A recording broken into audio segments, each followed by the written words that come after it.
Bueno, pues hola a todos, soy José Carlos Fernández, bienvenidos a un nuevo video del curso Reales 0205 de la Facultad de Derecho de la Universidad Católica. Este es el último video que vamos a tener en cuanto a temas teóricos y vamos a tratar las dos últimas garantías reales que regula el Código Civil, que son la anticresis y la retención. Ya vamos primero con la anticresis. En el caso de la anticresis estamos ante una garantía que funciona en algo parecido a la hipoteca. Simplemente es como decir que se trata de una hipoteca, pero con entrega, con desposesión del bien. Para usar el ejemplo que hemos estado utilizando en los últimos videos, imagínense que yo les debo un monto de dinero, ¿ya? Y en lugar de darles una hipoteca, ¿no? Yo lo que les doy es el inmueble, un inmueble como por ejemplo en el cual yo me encuentro, ¿ya?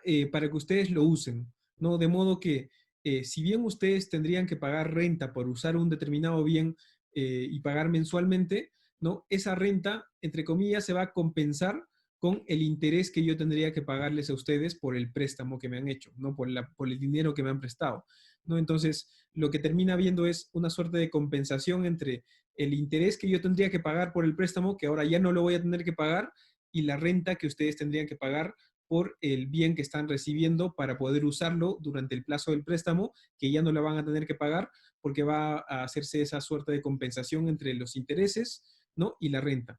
Entonces, mientras se mantenga vigente la deuda, ustedes van a permanecer en el uso del bien sin tener que pagar nada. Cuando yo consiga el dinero para reponer lo que me he prestado de ustedes, ¿no? Ustedes me devolverán el inmueble, ¿no? Y ese dinero que yo pagaré, lo pagaré sin un interés adicional, ¿no? Porque ustedes eso lo van a haber compensado con la renta. Esa es la lógica de la anticresis. Y esa lógica de la anticresis, aunque he visto alguna página web recientemente en donde han empezado a tratar de utilizar este mecanismo, últimamente ha sido materia de cuestionamiento, ¿no? Y más que de cuestionamiento, ha sido materia de una propuesta de derogación en el Código Civil. ¿No? Hay profesores que han estado promoviendo el hecho de que se quite del Código Civil esta figura por afirmaban que no se usa tanto en la práctica comercial, ¿no? En la práctica inmobiliaria, ¿ya? Y eso en realidad en mi opinión, un error, ¿no? Y es, creo, un poco de falta de conocimiento de cómo se utilizan las figuras en general en el país y no solo en Lima, ¿no? En efecto, me parece que en Lima es una figura que no se utiliza mucho, la anticresis, pero por alguna razón que sería interesante además estudiar no solamente jurídicamente, sino sociológicamente, se utiliza mucho en el sur del Perú, ya en el sur del Perú y también en Bolivia, la anticresis es una figura que se utiliza mucho. Y justo les he dejado un material esta semana, ¿no? Que ahora se los estoy poniendo en la pantalla, que es un boletín de avisos que se utiliza en Cusco y que sale creo que cada 2 veces por semana, que se llama Rueda de Negocios. ¿Ya? Y ahí salen normalmente los avisos de gente que está vendiendo propiedades, gente que está dando en alquiler, ¿no? Y ahí van a tener ustedes una muestra de cuán utilizado en la práctica es este mecanismo de la anticresis. ¿Ya? En particular, si miran acá, vamos a hacer un acercamiento. Entre los avisos, acá hay toda una sección, ¿no? Que se refiere a anticresis. Hay toda una sección, lógicamente, para alquileres, pero la sección de anticresis tiene todas estas columnas, ¿no? Anticresis de departamento, anticresis de mini departamento, doy en anticresis 2 habitaciones, doy en anticresis amplio departamento, ¿no? Y tienen más o menos una lógica como esta, ¿no? Doy en anticresis o alquiler, amplio local comercial con trastienda, oficinas, cocina, ¿no? Ubicados en tal lugar, ¿no? Y así hay una serie de avisos de este tipo, ¿no? Donde se nota justamente cuánto se usa este mecanismo en la práctica, en este caso en la ciudad del Cusco, ¿no? Pero sé que se utiliza también en ciudades como Puno, como Abancay, ¿no? E incluso también en Bolivia, ¿no? Que también se tiene la misma figura. Entonces, ahí hay un tema, ahí hay una desconexión entre lo que quizás en cierto momento se propone, ¿no? Pensando desde el punto de vista de los abogados en Lima que no utilizan esta figura de la anticresis y lo mucho que se utiliza en ciudades de provincia. ¿Cuál es la razón? ¿Por qué se utiliza tanto esto? Estas personas que están ofreciendo dar un inmueble en anticresis, normalmente lo que están necesitando es liquidez, normalmente están necesitando dinero en líquido, ¿no? Y tienen un inmueble que no necesariamente van a utilizar, podría ser un segundo inmueble de ellos. Y si bien podrían prestarse de un banco, tomar un préstamo de un banco y dar en hipoteca ese bien, ¿no? Y no tener que perder su posesión. Una de las cosas que pasa es que los bancos tienen, digamos, requisitos de calificación un poco más exigentes y un poco más difíciles de alcanzar, ¿no? Por ejemplo, uno tiene que estar bien en su récord crediticio o tener un récord crediticio para empezar, ¿no? Y tener determinada información sobre los ingresos mensuales de tu trabajo, ¿no? Y uno de los problemas, además, que en Perú tienen los bancos es que los bancos son demasiado conservadores y no entran tanto a prestar a personas que aun cuando tengan ingresos económicos, se salen un poco de los esquemas básicos tradicionales bajo los cuales los bancos prestan, ¿no?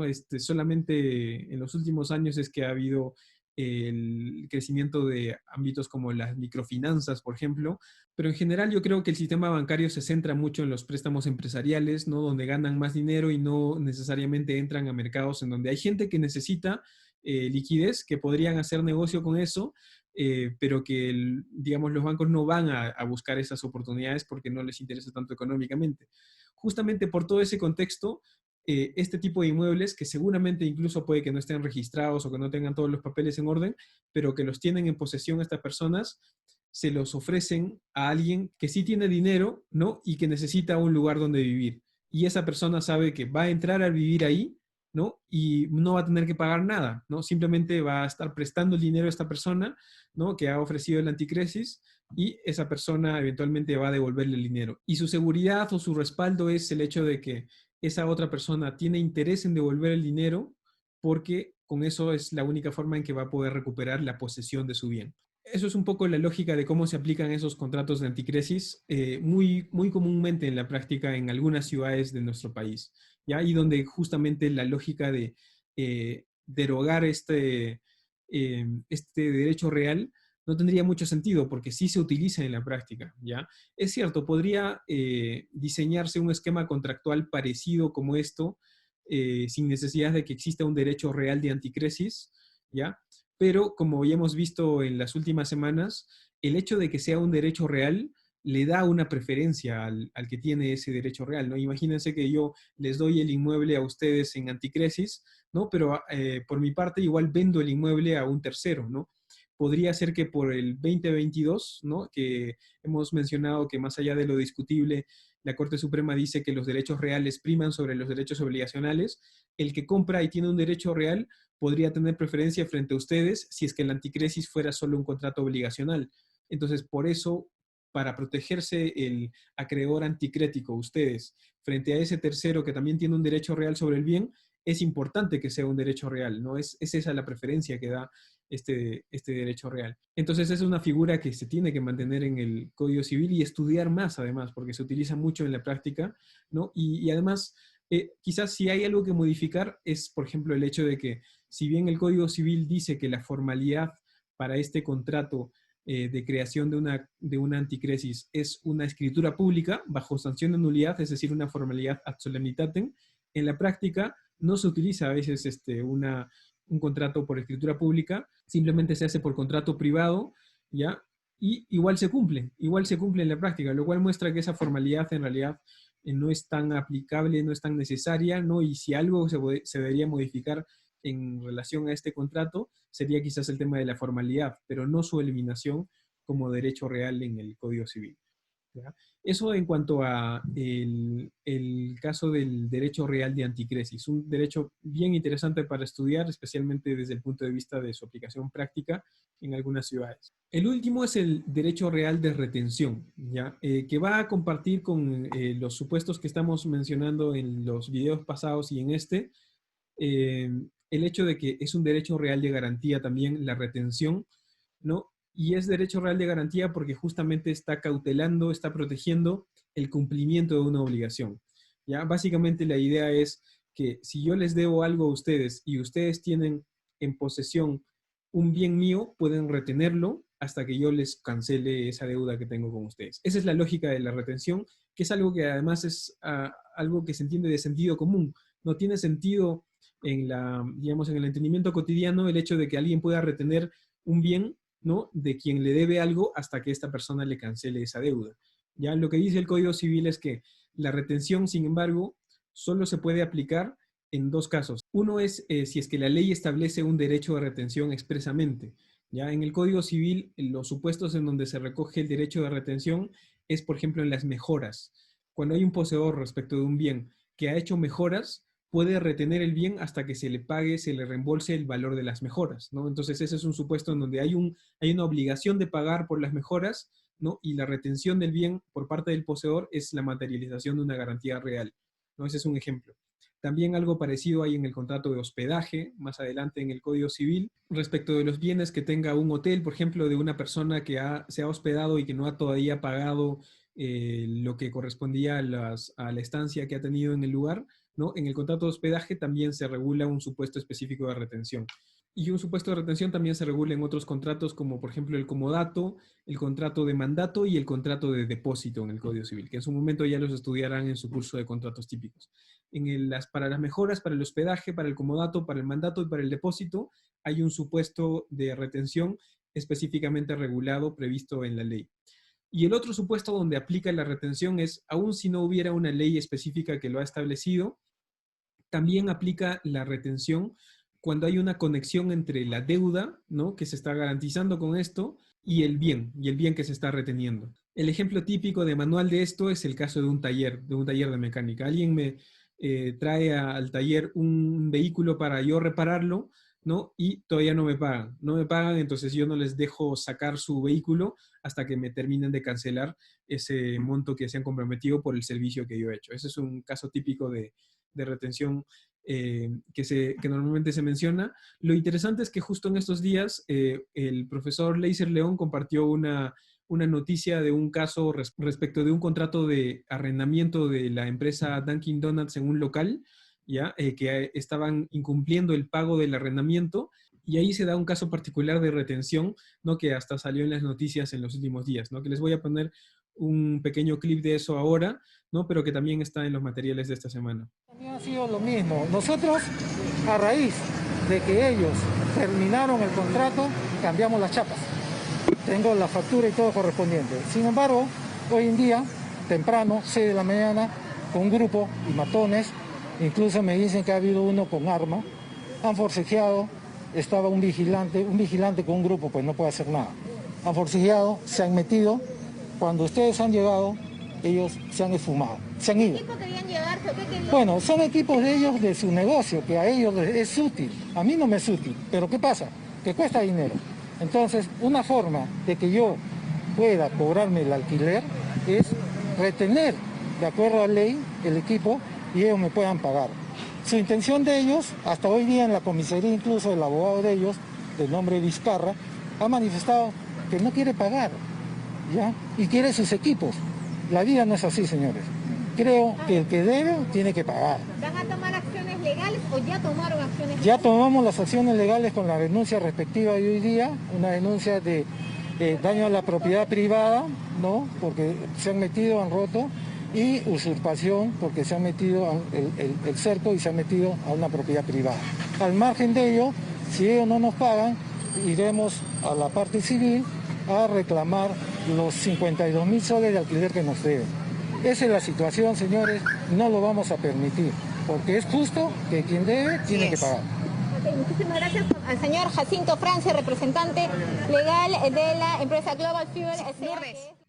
Ahí se da un ejemplo perfecto, y de estos días, solamente de estos días, de exactamente lo que estamos hablando.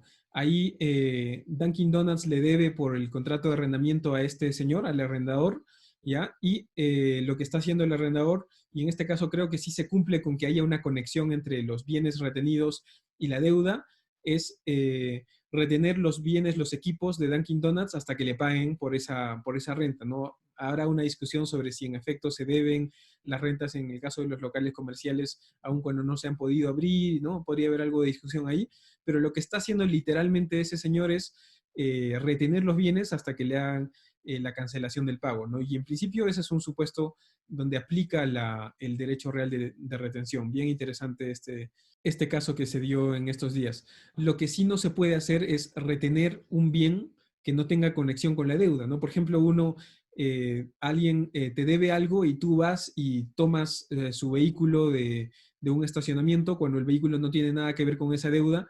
ese tipo de, digamos, acciones hasta de autotutela están excluidas de este supuesto de garantía real, ¿no? Tiene que haber algún tipo de conexión, como creo que sucede en este caso de Dunkin' Donuts.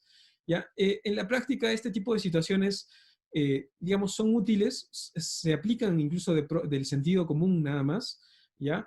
No he visto mucho que se lleven eventualmente a un proceso judicial, por ejemplo, pero en el propio Código Civil hace referencia a que la retención se puede dar de manera extrajudicial, como por ejemplo lo están haciendo en este caso, lo estaban haciendo en este caso de Dunkin' Donuts este señor, que era el titular de esa tienda que estaba siendo alquilada, ¿ya? Pero también se puede hacer extrajudicialmente, por ejemplo, cuando te están demandando judicialmente la devolución de determinados bienes y uno opone la retención a esa demanda por el hecho de que hay una deuda impaga, ¿no? Entonces, en ese caso se daría la retención de manera extrajudicial, ¿ya? Y en este caso funciona también lo que decía respecto de la anticresis, que por el hecho de ser un derecho real regulado en el Código Civil, la retención, ¿no? Aun cuando Dunkin' Donuts, por ejemplo, podría vender los bienes a favor de un tercero, ¿no? Con un supuesto quizás de tradición ficta o algo parecido, ¿no? Ese tercero podría tener una posible pretensión respecto de los bienes que ahora los ha adquirido.